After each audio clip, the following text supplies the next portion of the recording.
যারা মেয়োনিজের নাম শুনলেই নাক কোঁচকায়। মেয়োনিজ কাঁচা ডিম দিয়ে বানায় এইজন্য। তাদের জন্য সুখবর, মেয়োনিজ এখন আর কাঁচা ডিম দিয়ে বানাতে হবে না। আসসালামু আলাইকুম viewers, welcome back to my miracle kitchen. যারা কাঁচা ডিমের মেয়োনিজ খেতে পারেন না তাদের জন্যই আমার আজকের এই রেসিপি। এই মেয়োনিজটা বানানো খুবই সহজ আর খেতে দারুণ মজা। যেকোনো ধরনের স্ন্যাকস আইটেমের স্বাদ আরো দ্বিগুণ বাড়িয়ে দেয়।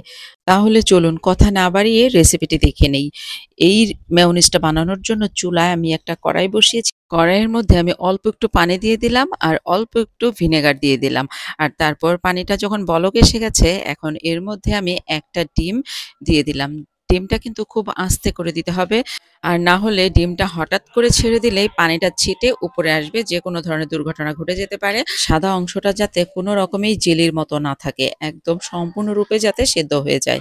ডিম পোচ করলে অনেক সময় সাদা অংশটা একটু শক্ত হয়ে থাকে। একটুখানি ভিনেগার দিয়ে দিলাম, তো ডিমের সাদা অংশটা আর শক্ত থাকবে না। ব্লেন্ডারের ছোট জারটা নিয়ে নিলাম আর ডিমটা দিয়ে দিলাম। আর এখানে বড় ২ কোয়া রসুন আমি কেটে টুকরো করে অল্প তেলে হালকা করে ভেজে নিয়েছি।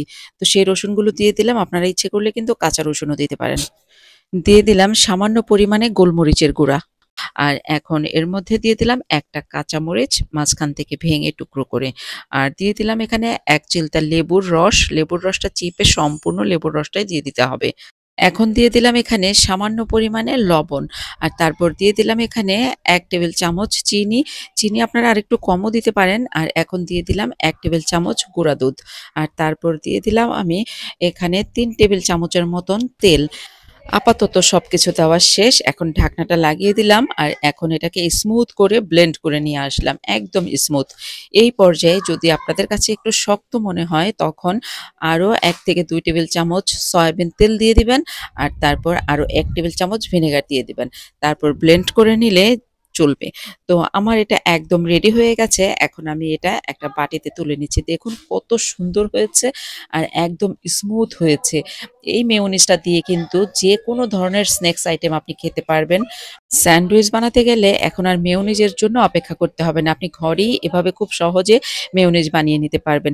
এই মেয়োনিজটা দিয়ে যেকোনো ধরনের কাবাব, বার্গার, ফ্রেঞ্চ ফ্রাই খেতে দারুণ লাগে। আমার এই রেসিপিতে বাসায় একবার হলেও মেয়োনিজ বানিয়ে ট্রাই করবেন। আর বাসায় বানালে আমাকে কমেন্টে জানাতে ভুলবেন না। আমার আজকের এই রেসিপিটা যদি ভালো লেগে থাকে তাহলে আমার চ্যানেলটা সাবস্ক্রাইব করে রাখতে পারেন পরবর্তীতে আরো সুন্দর, সুন্দর মজার, মজার রেসিপি পাওয়ার জন্য।